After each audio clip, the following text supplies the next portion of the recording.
Une autre question, c'est, bon, parlant de toujours Mamboalwan, l'auditrice Mokolobaki, le gouvernement congolais, l'autorité RDC, va aussi une sanction. Il y a sanction à la communauté internationale contre le Rwanda. Mais, toujours Kanisa, Kaka, que il faut communauté internationale d'ailleurs que son rapport qui met côté en boca, biso moro toujours ça la ligne.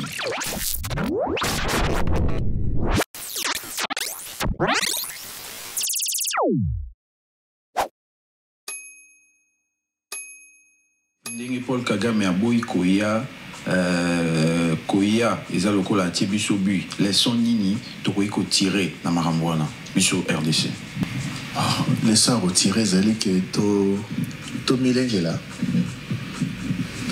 armée na biso parce que le seul langage oyo akoyoka ezali ka langage ya oyo azali ko imposer biso.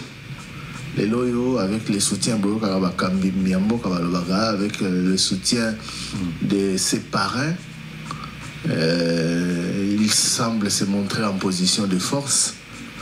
Et biso photo milengela, to réorganiser l'armée, to réorganiser l'administration à biso, to zonga Congo ezalaki ko bangisa Afrika pe mokili. Et ba voisin nyonso ba obanga biso Rwanda karaté. Oyebi soki oyebi que voisin azali makasi voisin wana zalaka même zora zaka na mboa pokota na ndako na ye oya na kobanga soki en plus de cela ah oui mais soki en plus de cela oyebi kaza puissant oyebi kaza bien protégé et voilà au meka okeno ça maseki kuna te donc voilà le plus important pour le Congo est que tout s'organiser tout est sérieux la réorganisation armée, tout est sérieux, la montée en puissance armée, tout est sérieux, la administration nabiso, tout est sérieux dans makambu nabiso. Ça va prendre peut-être le temps que ça va prendre, mais il faut vraiment que tout est sérieux. Tu renforcer les sanctions. Voilà. Ici, pour un bateau, bazo mériter que sanctions, sanctions, bazo héros, pour un bateau, bazo mériter encouragement, pour un makambu faut salama, il faut salama. Tout est sérieux kaka. Lobby tozonga Congo ya monene, lobby Congo e kotelema. Mais il faut to banda yango lelo. Il faut que oyo aussi bandi et koba et s'améliorer. Yamabe totika, Kanyaka totika, administration to vandisa yango malamu. Parce que Congo ezali monene et Congo ezali mboka ya venir. Congo ezali ko regorger ba richesse ezali à venir ya mokili. Jamais barotika biso calme. Jamais.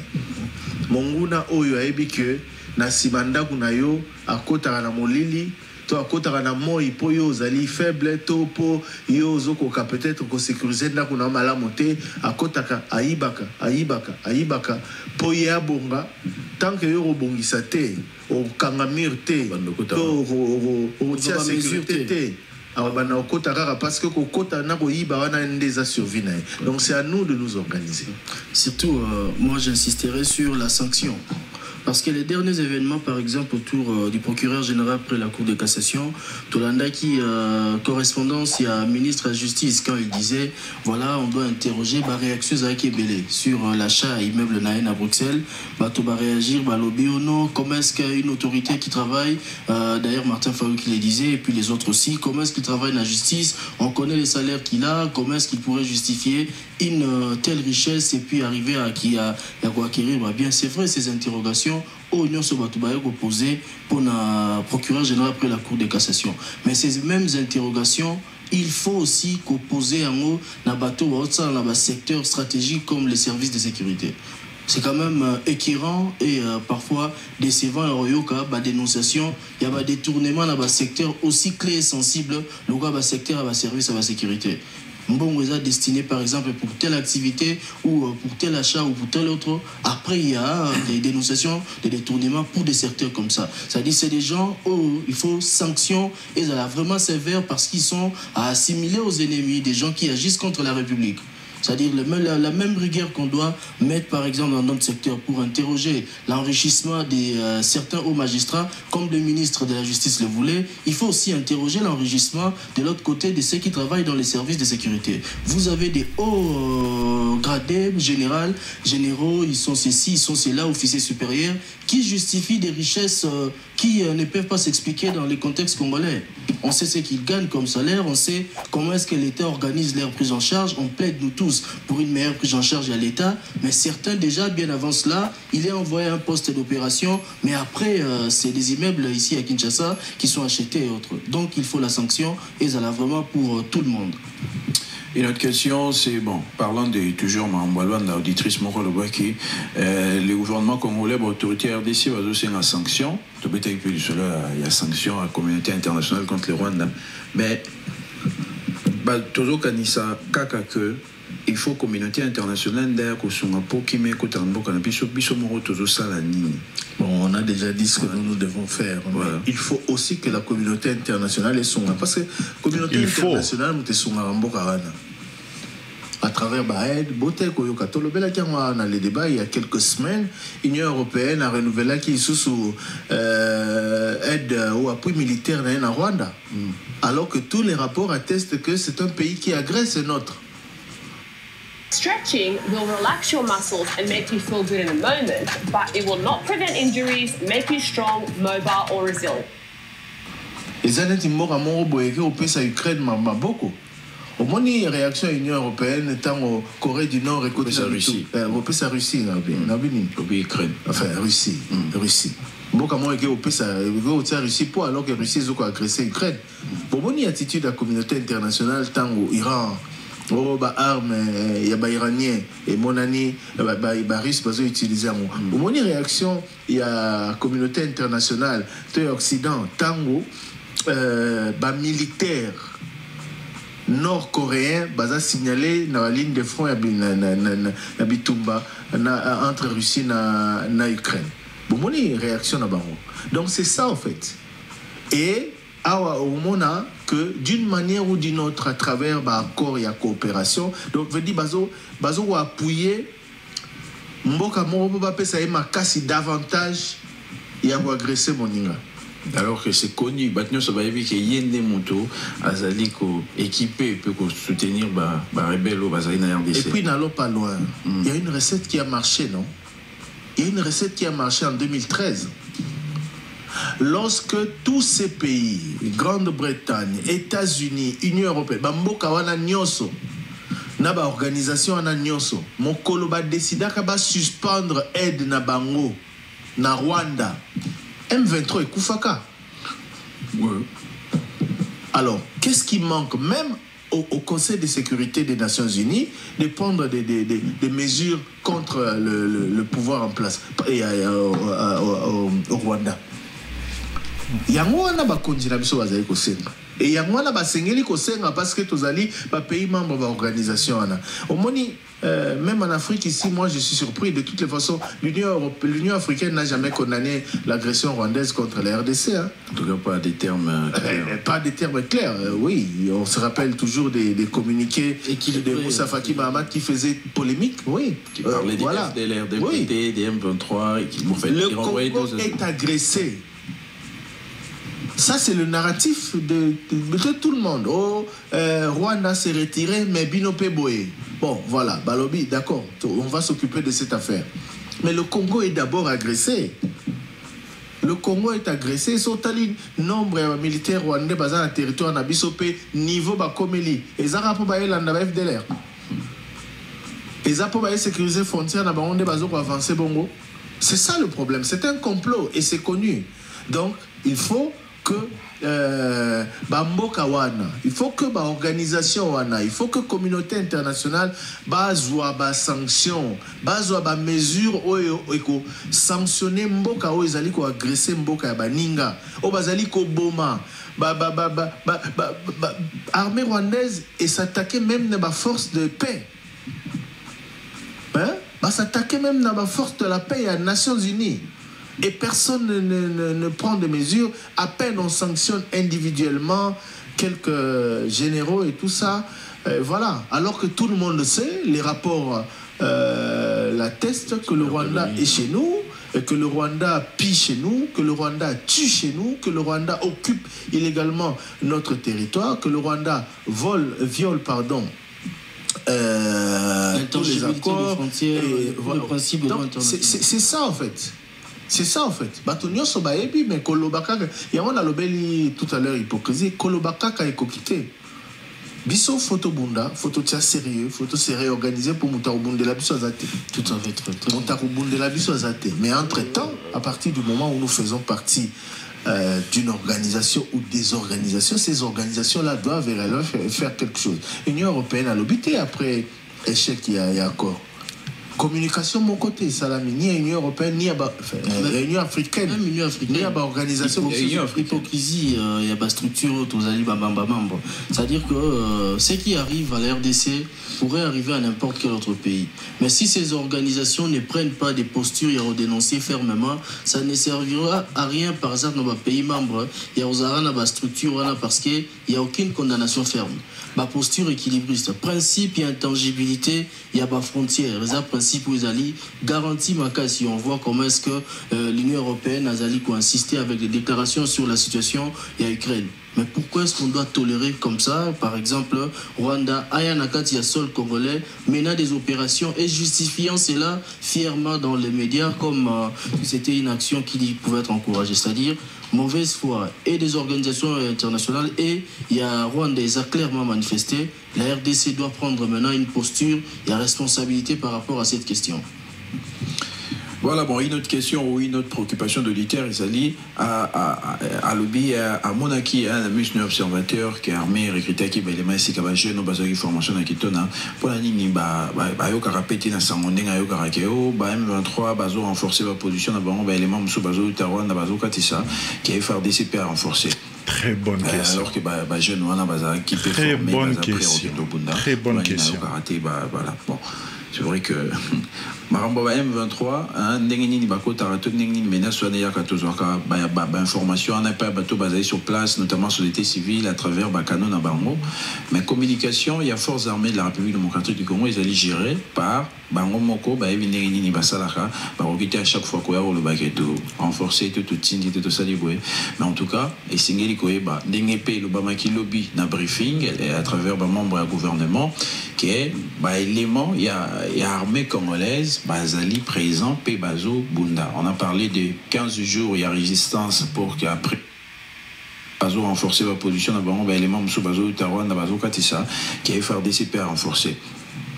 Alors que jeune on a baza qui peut former baza pré Rokindo Bunda pour la Ninayo karaté voilà bon c'est vrai que Marambo M23 Nengini Bako Tarato Nengini Mena Soanea Katozaka information on n'a pas bateau basé sur place notamment sur l'été civil à travers Bakano Nabango, mais communication il y a forces armées de la République démocratique du Congo, ils allaient gérer par Bango Moko Nengini Basalaka Barokité à chaque fois qu'on a le baguetto renforcer tout tindi tout ça mais en tout cas et Singeli Koeba Nengepe le Bamaki Lobby na briefing et à travers un membre du gouvernement qui est élément il y a armée congolaise Bazali présent Bazo Bunda. On a parlé de 15 jours il y a résistance pour qu'après localité où Ekoya donc il a ici qu'il y avait élément Bazali effectivement présent et que rebelle Bazo ya kakaraté les bakutinzela pour les libaleki donc les ali Bitumba les Okoba bataille Bitumba combat Esaï Nano bataille Salema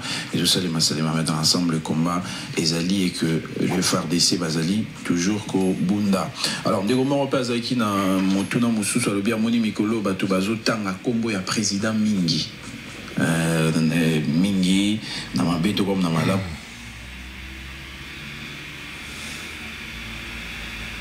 D'abord, avant de commencer, je vais dire que je n'ai pas de problème avec Top Congo. La raison pour laquelle je veux parler de Top Congo dans cette émission, c'est parce que Top Congo, c'est, à mon avis, c'est le top du média, du news média congolais.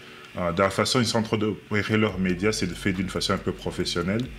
Et ils sont vraiment en compétition, même pas avec les gens qui sont au Congo, mais avec même les médias d'Afrique et même de l'étranger. Donc leur standard est le même standard que vous voyez avec les RFI, avec toutes les histoires comme ça. Malgré qu'ils sont en train d'opérer en République démocratique du Congo, malgré les difficultés de la République démocratique du Congo. Donc je n'ai aucun problème avec Top Congo, c'est une très bonne radio, mais ici je suis en train de donner mon opinion. La raison pour laquelle j'ai fait la chaîne Son of Congo, c'est parce que je disais que tous les Congolais ne pensent pas de la même façon. Il y a des Congolais qui sont à la diaspora qui pensent d'une façon différente. Et l'émission Son of Congo, c'est mon opinion à moi. C'est pas, je dis à personne, il y a des gens en commentaire qui me disent « Oh, yo boye, yo boye ». Moi, je dis à personne que j'ai raison. Je dis à personne que j'ai tort. Je dis seulement que c'est comme ça que je suis en train de raisonner. Et c'est ça ma logique. Vous, si vous avez une logique différente, bon, tant mieux. Si vous avez une logique qui est similar to mine, ça va. Mais vous ne pouvez pas m'attaquer pour ma propre logique, pour mon analyse. Donc, n'essayez pas, il y a des gens qui sont en train de m'attaquer dans les comments, genre que « Oh, toi, reviens au Congo, tout le monde a ça, et tout ça. » Donc, ils sont même au niveau... Les gens, d'autres regardent les habits, d'autres regardent ce qui est sur la tête, d'autres regardent les lunettes, mais personne ne veut se focaliser sur ce que je suis en train de dire, sur le contenu. Bon, il y a beaucoup qui se focalisent sur ça. Merci encore pour vos commentaires. Mais il y a d'autres seulement qui s'occupent d'autres choses. Et c'est un peu ça, la culture congolaise. Ils ne s'occupent jamais du message. Il y a quelqu'un qui parlait de Frangala, ton français avec les Lingala, comme si le français est important. Depuis quand le français est important? Si le français était important, vous croyez que la France allait être comme elle est aujourd'hui? Le français n'est pas important. Alors maintenant que j'ai parlé de tout ce que je devais dire, passons maintenant dans l'analyse de ce que j'ai vu aujourd'hui. Cette émission est une bonne émission, c'était une bonne conversation et je vais dire que je suis peut-être d'accord avec 70 ou bien 80% de ce qu'ils sont en train de dire. Ce que Thierry a dit sur le sérieux, je suis d'accord avec lui. Ce que Osé a dit sur la sanction, je suis totalement d'accord avec lui. Mais où je ne suis pas d'accord, c'est de la façon dont les médias congolais sont en train de couvrir les news. De la façon dont ils sont en train de communiquer l'information ou bien d'analyser l'information. Dans des émissions comme ça, normalement, si vous tous vous êtes d'accord, ça veut dire qu'il n'y a pas eu de débat. Le nom de l'émission, c'est le débat. Normalement, vous devez débattre et vous devez analyser la situation. Chacun doit donner son analyse et arriver vraiment à la source du problème pour que la population puisse comprendre c'est quoi vraiment le problème. En écoutant cette conversation ici, je me demande toujours c'est quoi le problème. Thierry dit qu'ils doivent mettre le sérieux. Osé dit qu'on doit sanctionner. Et Thierry, lui, dit qu'on doit mettre le sérieux dans l'administration. Mais il ne dit pas c'est quoi le problème de l'administration. Il dit qu'on doit mettre le sérieux dans ça, dans ceci, mais il ne développe pas sur c'est quoi le problème de ces secteurs. Partons en profondeur. Comme ça, la population va connaître, sera informée de ce qui se passe. C'est ça le travail, normalement, du journaliste. Et Osé dit aussi la même chose. Osé est en train de dire que la sanction, il n'y a pas la sanction. Il dit qu'il y a des généraux qui partent au front et qui se retrouvent avec des buildings à Kinshasa. Mais son analyse se termine là. Il n'entre pas dans le fond. Il ne dit pas comment ces généraux ont eu ce qu'ils ont eu. Il ne dit pas que ces généraux ont fait ça. Il dit peut-être, on sait comment ça se passe ici au Congo. Donc, cette façon de couvrir l'information congolaise d'une façon un peu nonchalante, donc c'est un peu comme si vous ne voulez pas arriver au but du problème. Vous parlez de ça seulement d'une façon un peu overall.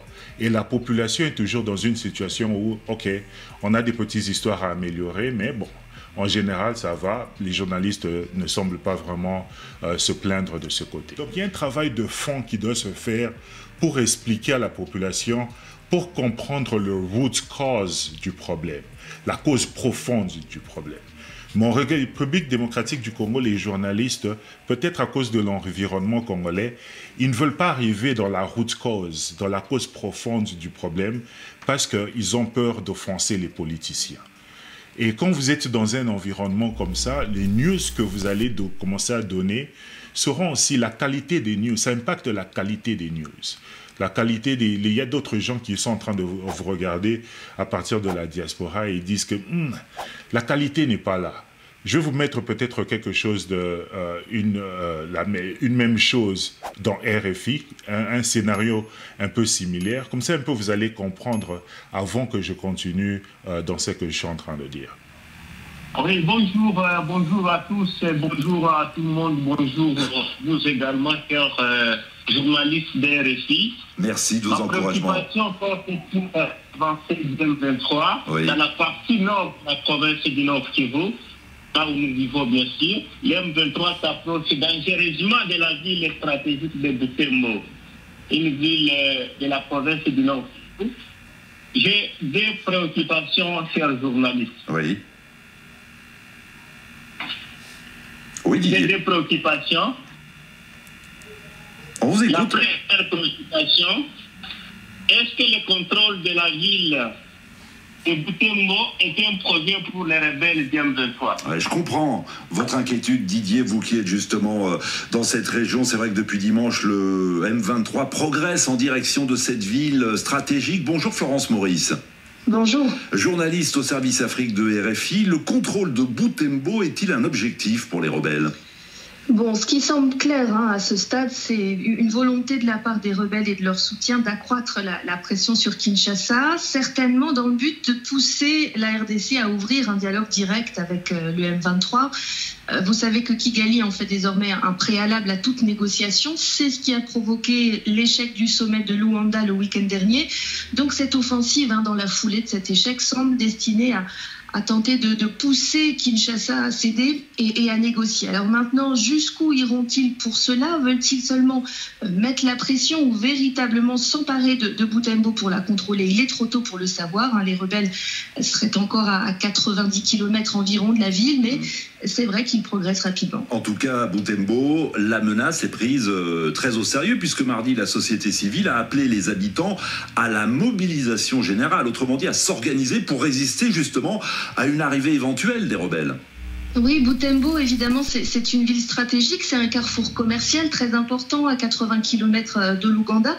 C'est la deuxième ville du Nord Kivu après Goma. Il faut se représenter. Si elle tombait, ce serait la première fois depuis la résurgence du M23 qu'il s'attaque à un centre urbain, à une ville. Et une ville en plus qui abrite des hommes d'affaires parmi les plus riches et les puissants du pays, très autonomes vis-à-vis de Kinshasa, qui jusqu'à présent ont réussi à préserver Butembo et leur business de tous les épisodes de conflit, en finançant eux-mêmes d'ailleurs la sécurité de la ville notamment. Donc on peut se demander si le M23 aurait intérêt à chercher à contrôler Butembo dans ces conditions ou à appliquer la même stratégie qu'à Goma, finalement encerclée pour accroître la pression. Didier, vous avez une autre question. On vous écoute. Oui, merci beaucoup. La deuxième question, c'était juste de savoir si les armées congolaises disposent-ils de moyens suffisants pour sécuriser cette ville stratégique de Butembo. La ligne téléphonique n'est pas très bonne. Florence Maurice, est-ce que l'armée congolaise a les moyens suffisants, les moyens militaires justement pour sécuriser cette ville ? Bon, il est difficile de répondre à cette question, mais on peut dire deux choses. Dans son communiqué publié mardi, la société civile de Butembo déplore, je cite, l'attitude amorphe, c'est ce qu'ils disent, du commandement des opérations militaires. Donc il y a à minima cette perception que la résistance des forces armées congolaises et de leurs alliés ne serait pas pour le moment à la hauteur. Une des questions centrales, c'est sans doute ce que serait l'attitude de l'armée ougandaise, les UPDF, si les rebelles arrivaient à Butembo, car cette armée opère non loin dans le cadre de l'opération Shuja, une opération contre les rebelles ADF, une autre crise. Et puis, plus largement, c'est leur zone d'influence historique aux Ougandais. En juin, leur redéploiement dans le cadre des opérations contre les ADF avait contribué à stopper la progression des rebelles M23 au-delà de Kanyabayonga. Cette fois, on voit donc déjà que les rebelles ont dépassé ce verrou. Et donc, si l'armée ougandaise laissait Butembo tomber entre leurs mains sans intervenir, cela alimenterait les doutes sur le rôle trouble de l'Ouganda dans cette crise, d'autant d'autant qu'en début de semaine, des tweets du général Muhoozi, le chef d'état-major ougandais et le fils du président Museveni ont suscité des questions, puisqu'il y laisse entendre une possible alliance avec l'armée rwandaise, mais on le sait, le général Muhoozi est coutumier des comportements, des emportements sur les réseaux sociaux, donc on ne sait pas très bien quel crédit donner à ces messages. En tout cas, voilà, quid de Butembo et quelle serait l'attitude des Ougandais si elle tombait? C'est tout cela qu'on va scruter dans les prochains jours et prochaines semaines pour comprendre ce à quoi on assiste. Vous voyez la différence dans la façon dont ils sont en train de couvrir l'information. Vous voyez la différence dans la façon dont Top Congo est en train de couvrir l'information et RFI couvre cette même information. La journaliste de RFI part dans les questions, elle part dans le fond du problème, où les journalistes congolais, ils s'arrêtent seulement à un niveau parce qu'ils ont peur d'offenser les autorités congolaises. Et ici, je parle de fond parce que quand Thierry est en train de parler de la sanction, il dit que je vous ai dit ce que nous, on devait faire, mais eux aussi, ils doivent faire quelque chose. Thierry donne l'impression, comme l'auditeur l'a dit, que c'est la communauté, ce sont les organisations étrangères qui vont donner la solution au conflit congolais. Et il va même et il dit qu'en 1900, tel, la communauté internationale avait arrêté son aide au Rwanda et le M23 était terminé. Mais ce que Thierry ne vous dit pas, le M23 était parti. Même les gens de Kabila disent ça tout le temps. Kabila a défait le M23 et le M23 est revenu aujourd'hui. Les gens le savent. Mais ce n'est pas ça le problème. Il y a plus de 200 groupes armés qui sont en train d'opérer en République démocratique du Congo. Le M23, c'est un groupe armé parmi plusieurs groupes armés. Le M23 est soutenu par le Rwanda, selon tout ce que les gens sont en train de dire et la communauté internationale. Ici, je suis en train seulement de planter le décor. Vous, maintenant, vous êtes en train de donner l'impression en République démocratique du Congo que si le Rwanda, si la communauté internationale sanctionne le Rwanda, il n'y aura plus de M23, d'où la paix va rentrer dans cette partie du territoire. Ce qui n'est pas vrai. C'est pas vrai, c'est pas ça le problème. Le problème est le fait qu'il y ait des groupes armés qui sont en train d'opérer en République démocratique du Congo. Parce que quand vous parlez de sanctions, vous êtes en train de parler des entreprises françaises. Prenons par exemple la France comme exemple. Vous dites à une organisation internationale de sanctionner le Rwanda. L'organisation internationale va dire aux compagnies françaises de ne plus faire du business au Rwanda. C'est que ça va causer maintenant sur le terrain, l'impact social. En France, les gens vont perdre leur boulot, les gens vont partir au social en France. C'est-à-dire que les compagnies qui sont en train d'opérer au Rwanda devraient quand même virer d'abord les Rwandais qui sont en train d'embaucher. Ils vont virer les Français qui sont en train de travailler au Rwanda. Ils vont fermer toutes ces entreprises, venir ici, rentrer en France, fermer quelques divisions de leur entreprise parce qu'ils arrêtent de faire le business avec le Rwanda. Ces gens-là vont aller dans le social français. Le gouvernement français, le peuple français paye les taxes. Le gouvernement va donner des subventions à ces populations qui sont dans le social. Tout ça, ça a un coût. Thierry ne parle pas du coût. Ça a un coût pour les Rwandais, ça a un coût pour les Français. Ça, c'est quelle organisation internationale qui va dire de faire quelque chose comme ça? Vous allez dire oui, ils ont dit de le faire pour la Russie et pour l'Ukraine. Mais regardez ce qui se passe maintenant en Europe. Ne regardez pas l'action qu'il est en train de faire. Il faut regarder les conséquences de ces actions. Thierry est en train de dire que parce qu'ils ont sanctionné la Russie, il est en train de présenter ça comme une bonne chose.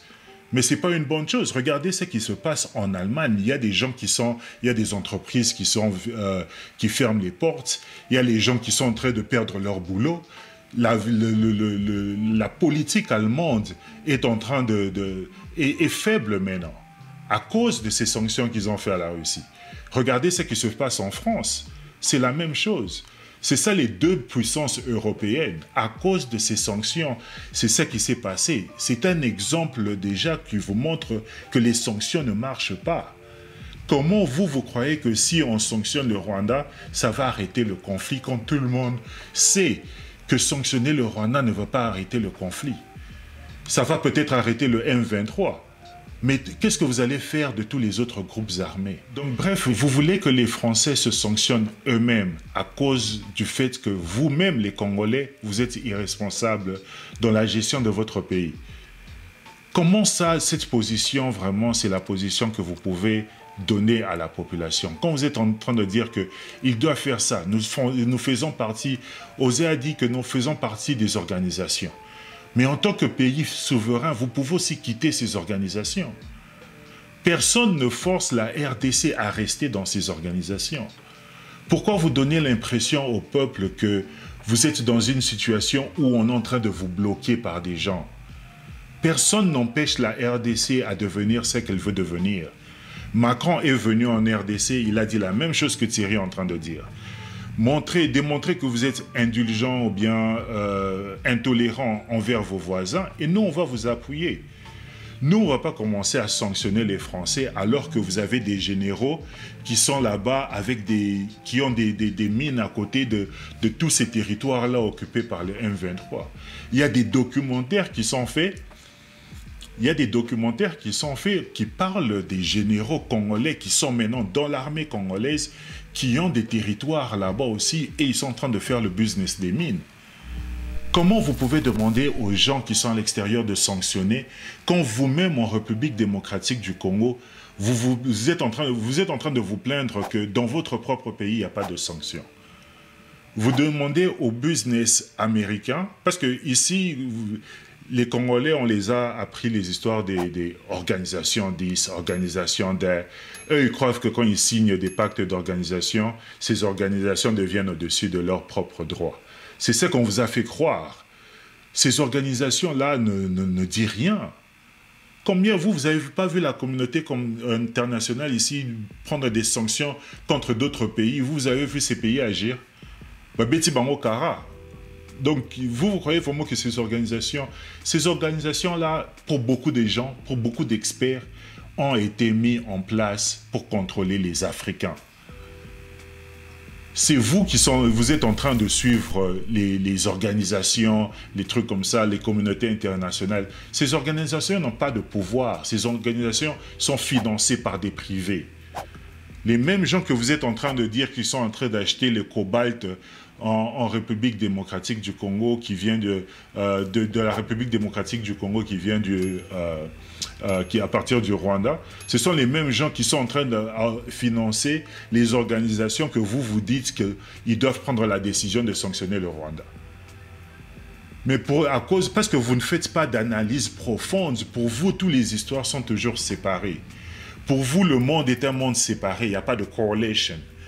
Il y a quelque chose qu'on appelle dans ce monde les intérêts. C'est pour ça que vous avez entendu l'analyse du journaliste de l'RFI dire que pour l'Ouganda, cet endroit est considéré comme leur zone d'influence. Pour le Rwanda, l'Est de la République démocratique du Congo est considéré comme leur zone d'influence. Et comme Thierry l'a dit, ceux qui sont faibles voisins au côté labino, abandonné babino babor. C'est ça qui est en train de se passer. C'est ça qui se passe dans tout le monde. Ce n'est pas un problème de Rwanda. Et Thierry a dit que nous devons nous protéger contre tous nos voisins. Heureusement pour la République démocratique du Congo, le seul voisin vraiment jusqu'à aujourd'hui qui essaye de nous mettre vraiment des problèmes, c'est le Rwanda. Heureusement que ce n'est pas la Zambie ou bien l'Angola. Parce qu'eux, ils allaient vraiment prendre des territoires. Le Rwanda ne représente rien. Le Rwanda ne peut pas faire la guerre avec la République démocratique du Congo. C'est impossible. Vous pouvez parler à tous les experts militaires dans le monde. All things equal, si vous prenez la même gestion qui est maintenant au Rwanda, vous mettez cette même gestion au gouvernement congolais et vous dites que les deux partent en guerre, c'est impossible que le Rwanda gagne cette guerre. C'est impossible. Il n'y aura jamais dans l'histoire du monde un pays comme le Rwanda gagner la guerre contre un pays comme la RDC. Parce que la première chose dont vous avez besoin, si vous parlez aux experts militaires, vous avez besoin des effectifs. Ils n'ont pas d'effectifs, ils n'ont pas de population. La population rwandaise ne peut pas supporter une offensive en République démocratique du Congo et faire tomber la République démocratique du Congo. C'est impossible. La seule façon que cela peut se faire, c'est s'il y a des Congolais qui sont complices de cette affaire. C'est de la seule manière que ça peut se faire. Même avec le truc de la rébellion, quand Mzee était venu jusqu'à Kinshasa, ce sont les autorités qui ont fui. C'est la population qui les a laissés passer. Et c'est pour ça que le journaliste d'RFI aussi entre encore dans le fond dans son analyse. Il y a une chose que vous pouvez faire quand vous êtes en train d'essayer d'encercler une ville. Mais prendre une ville, c'est difficile. Le Rwanda, avec une population qui est pratiquement comme la population de Kinshasa, ils ne peuvent pas prendre des villes comme Goma. À moins que tous les gens qui sont dans Goma disent qu'on accepte d'être pris. Ils ne peuvent pas prendre des grandes villes comme Butembo. Parce que, à moins que tous les gens qui sont à Butembo disent on accepte. Si la population refuse, ça sera difficile. Avec leur effectif, ils ne pourront pas maintenir ces territoires. Ils ne pourront pas maintenir ces villes. Si la RDC décide de se battre ou faire la guerre contre le Rwanda, c'est impossible que le Rwanda puisse gagner. D'abord, vous pouvez les attaquer dans plusieurs fronts. Vous avez une capacité de mobilisation. Donc, toutes ces histoires, c'est impossible. Ils peuvent gagner une bataille, mais ils ne peuvent pas gagner une guerre contre la RDC. Donc, quand vous comprenez ça, directement, votre analyse doit changer. Comment vous pouvez mettre les problèmes internes de corruption et du manque de sérieux sur le même poids d'égal avec les sanctions internationales? Ce n'est pas dans le même poids d'égalité. Les sanctions ne vont rien faire, ça ne va pas terminer votre problème. Ces rebelles-là contrôlent les territoires. Ces territoires-là sont riches en mines. Si vous empêchez leur business de faire les mines, ils vont faire des business de tuer la population et vendre des organes. Ils vont faire des business de human trafficking. Ils vont faire des business de cacao. Ils vont faire des business de blé. Ces gens contrôlent ce territoire. La question du fond que l'auditeur est en train de poser est que qu'est-ce que vous êtes en train de faire? Pourquoi l'armée congolaise ne contrôle pas tout son territoire? C'est ça la vraie question de fond. Et c'est là que normalement Thierry, Osé, eux tous, ils doivent entrer maintenant dans ces questions de fond. C'est qu'il va maintenant donner l'information à la population et la population sera ce qu'elle doit faire avec cette information. C'est comme ça que vous allez voir des populations se révolter des fois parce qu'elles ont l'information. Mais quand vous entrez jamais dans le fond, vous êtes en train de rendre, les médias congolais sont en train de rendre un mauvais service à la population congolaise parce que vous êtes en train de faire le travail aussi des politiciens de garder la population sous-informée. Il y a quelque chose que Christian dit souvent, c'est l'armée est muette, la grande armée est muette, mais c'est totalement faux. L'armée n'est pas muette. Trésor qui ont en train de dire que l'armée est communiqué effectif je me dis que ces gens sont dans quel monde? Dans quel monde l'armée est muette? Regardez ici ce qui est en train de se passer avec les drones, tout ça qui sont sur le ciel américain. La population commence à demander c'est quoi qui se passe? Le Pentagone, ils ont des briefings où ils sont en train de parler aux journalistes. Les journalistes les posent des questions. Combien de gens vous avez envoyés en Irak? Combien de gens vous avez envoyés en Israël? C'est quel truc? On les pose des questions. Combien d'Américains sont impactés par CIS? Combien d'Américains sont morts au combat? On vous posez des questions aux gens qui sont à la tête de ces services. Mais comment vous êtes en train de dire? Il y a des opérations que l'armée est en train de faire qui sont classified. Mais ce n'est pas toutes les opérations de l'armée qui est classified. C'est que dans l'armée, c'est un département. C'est un département de l'État. Vous devez communiquer. L'argent que l'armée est en train d'utiliser, c'est l'argent du contribuable congolais. Ce n'est pas leur argent eux-mêmes. Ils doivent communiquer. Vous ne pouvez pas...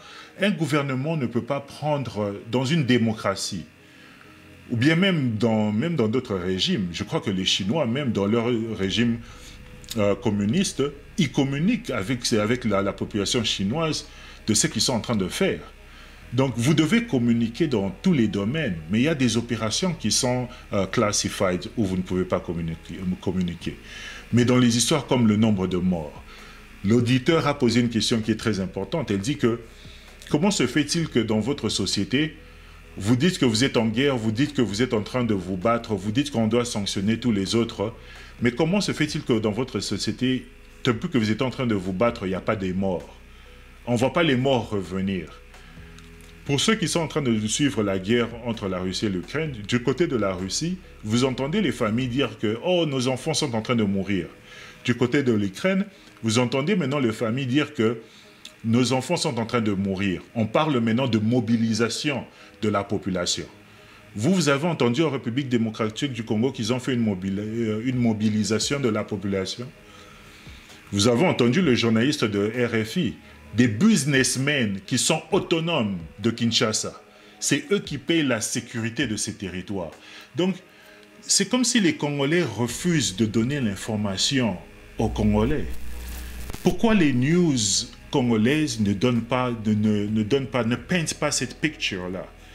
L'Est de la RDC, c'est un territoire, comme on dit en anglais, un no man's land. Personne ne contrôle ce territoire.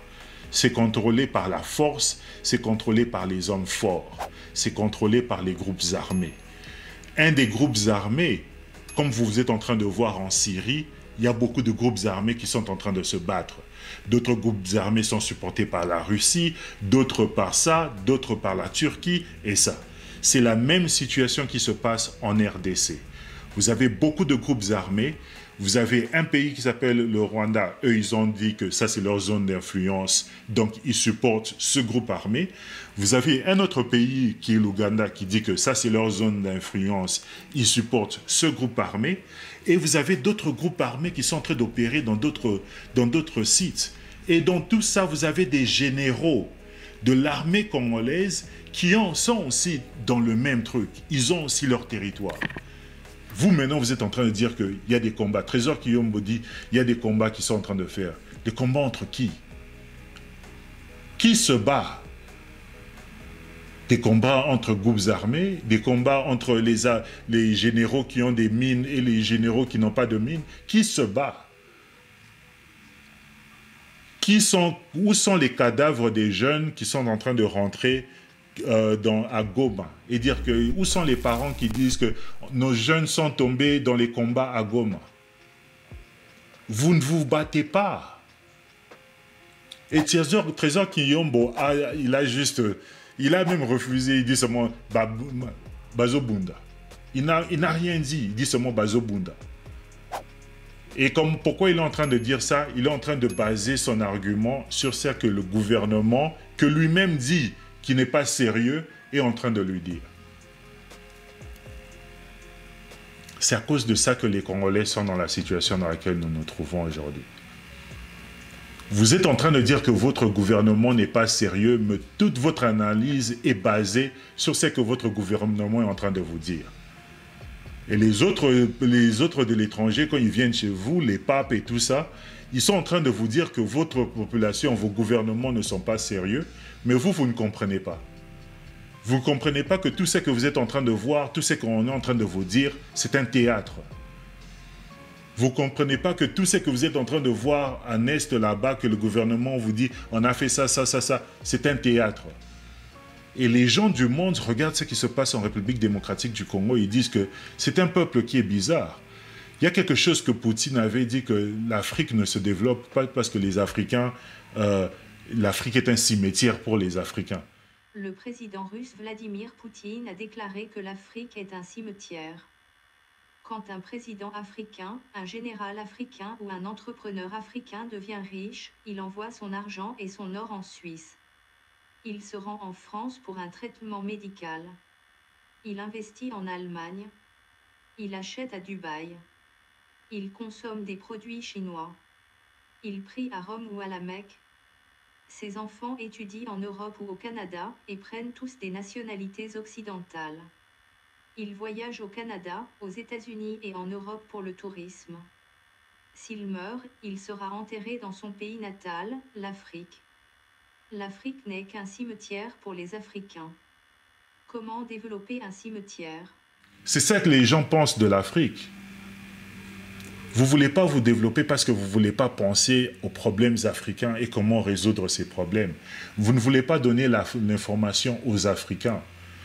Vous ne voulez pas poser les questions qu'il faut poser.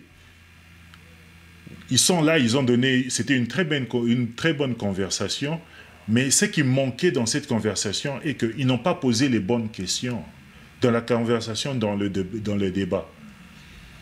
Et les auditeurs ont posé les bonnes questions. Où sont les morts qui sont en train de tomber au front? L'ODEP dit que vous êtes en train de détourner 20 milliards de dollars en moins de 5-10 ans. Vous êtes en train de dire sanctionner économiquement le Rwanda. Regardez, comparez le GDP, le PIB du Rwanda, et le PIB de la République démocratique du Congo. Comparez l'aide qui vient de la communauté internationale vers la République démocratique du Congo et comparez ça à ce qui se fait au Rwanda. Thierry est en train de dire, ils sont en train d'appuyer, ils sont en train d'appuyer. Donc le Rwanda n'a plus le droit de se développer. Donc le Rwanda n'a pas le droit de développer son armée, le Rwanda n'a pas le droit de développer, ils n'ont pas le droit de faire des coopérations militaires, ils n'ont pas le droit d'appartenir dans des organisations internationales. Donc le Rwanda n'a pas le droit de se développer en tant que pays. Ce qu'ils font dans leur zone d'influence, tous les pays le font dans la zone d'influence. Vous voyez quelqu'un à côté de vous qui est faible, ces gens de minéraux, vous allez là-bas, vous les attaquez, vous prenez contrôle de ces minéraux. Vous, si vous étiez à la place de ce pays, vous n'allez pas le faire. Un pays qui est enclavé, qui est petit, peut-être comme Kinshasa. Vous êtes un leader d'un pays comme ça, vous allez rester comme ça, sans rien faire, et vous avez des minéraux en République démocratique du Congo. Tout Congolais qui ici était président de ce pays-là, il allait faire la même chose. De quoi vous êtes en train de parler ? C'est quoi le débat? Même si vous refusez, les minéraux, c'est vrai que c'est ça qui est en train de faire du bruit, parce que c'est ça vraiment qui rapporte de l'argent à ces groupes armés.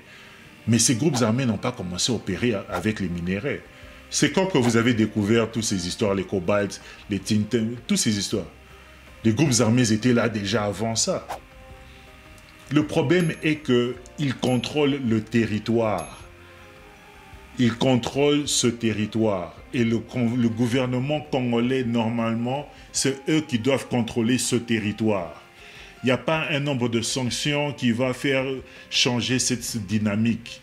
Vous devez recruter, vous devez construire une armée, vous devez arrêter de détourner, vous devez imposer la sanction et vous devez aller récupérer vos territoires. Vous avez la population, vous avez la masse, vous pouvez créer une grande armée, attaquer tous ces territoires dans multiple fronts et vous avez assez d'argent pour vous acheter des armes. On vous disait l'histoire des embargos, tout ça. Toutes les histoires qu'on est en train de vous dire pour vous garder dans une position de faiblesse, mentalement. Et c'est les médias congolais qui sont en train de faire de ce travail-là, de garder la population congolaise dans une sorte d'esclavage mental. Osé l'a dit, il y a des généraux qui sont... D'abord, quand vous êtes en train de parler du général, comment se fait-il que ces gens n'arrivent pas à se battre? Quand vous allez en République démocratique du Congo, on vous dit que celui-ci est un colonel, celui-ci est un général, celui-ci a des généraux. Trésor, tous les gens qui sont à Kinshasa, ils peuvent vous dire qu'il y a même 50, une centaine de généraux. Mais même les médias congolais n'arrivent pas à faire une question de fond, d'analyser l'armée. Ils ne savent même pas comment une armée est composée. Une armée, les généraux, ils ont des gens en dessous d'eux. Les colonels, ils ont des effectifs en dessous d'eux. Les capitaines, ils ont des effectifs en dessous d'eux. Maintenant, vous êtes en train de nous dire que le gouvernement congolais, avec ses généraux qu'ils ont, tous ces généraux, avec tous ces effectifs, ils n'arrivent pas à conquérir les territoires qui sont occupés par une petite armée, comme l'armée rwandaise. Personne ne veut parler de la complicité congolaise. Et c'est ça le problème. C'est un problème des Congolais et c'est un problème aussi pour les étrangers. D'où c'est que Macron a dit, montrez-vous intolérants envers vos voisins et nous, on va vous aider. Vous avez maintenant dans vos gouvernements des gens qui ont des compagnies au Rwanda, qui ont des maisons au Rwanda, qui ont des business au Rwanda. Ils sont maintenant en République démocratique du Congo, dans un pays, en train d'opérer dans un pays que eux ils sont en train de dire qu'ils sont en train de vous faire la guerre. Ils sont dans votre gouvernement. Vous n'êtes pas sérieux. Vous voulez faire souffrir le peuple français alors que vous-même, quand on vous demande de faire fermer vos frontières, vous dites que non, ce sont des peuples frères. Ça, c'est tout ce qu'ils sont en train de dire. Ce sont des peuples frères, on n'a pas de problème. C'est quoi que vous voulez? Vous voulez une chose et son contraire. Vous voulez maintenant que qui ferme les frontières? Que la France ferme les frontières? On vous dit de sanctionner les compagnies rwandaises. Pourquoi vous ne sanctionnez pas? Pourquoi vous-même, vous ne les sanctionnez pas? Pourquoi vous continuez à faire le business avec eux? Pourquoi vos ambassades sont toujours ouvertes? Pourquoi vous continuez à communiquer avec eux? Pourquoi vous avez toujours des relations avec eux? Montrez-nous que vous êtes sérieux et nous aussi, on va faire la même chose. Pourquoi ce n'est pas ça le message de Top Congo? Normalement, quand l'auditeur l'a dit que les sanctions, vous croyez que ce sont les étrangers qui vont arrêter le conflit en RDC? Normalement, c'est que Thierry devait dire et que non. Mais lui, il dit non, mais ils doivent. Ils ne doivent rien faire. Ils ne doivent rien. Toute la responsabilité est une responsabilité congolaise. C'est votre territoire, c'est à vous de le protéger. C'est à vous de sanctionner ceux qui vous agressent. Mais vous ne faites pas toutes ces choses, mais vous demandez à d'autres personnes de le faire. Ça, c'est quel genre de logique?